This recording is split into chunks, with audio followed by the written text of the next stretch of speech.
اعوذ باللہ السمیع العلیم من الشیطان الرجیم، بسم اللہ الرحمن الرحیم۔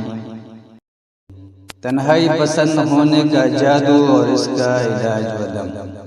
بعض لوگ کسی جادو کے ذریعے سوسائٹی سے کاٹ توڑ رکھ دیتے ہیں۔ وہ تنہائی پسند الگ تلگ اور پراسرار انداز کی خاموشی میں مبتلا ہو جاتا ہے۔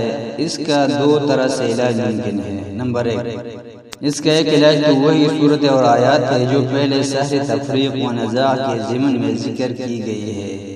انہیں پڑھ کر پھونکے اور پانی پر دم کر کے مریض کو پلائے، اور دم والے کچھ پانی میں مزید پانی ملا کر ہر تیسرے دن اسے غسل بھی کروائے۔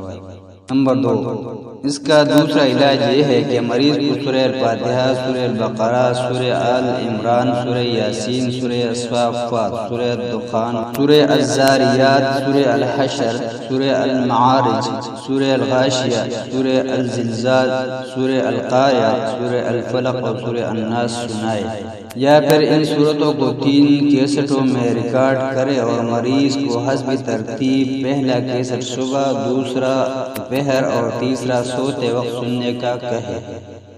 کچھ عرصہ کے اس عمل سے اللہ تعالیٰ چاہے گا تو اسے شفا عطا کر دے گا۔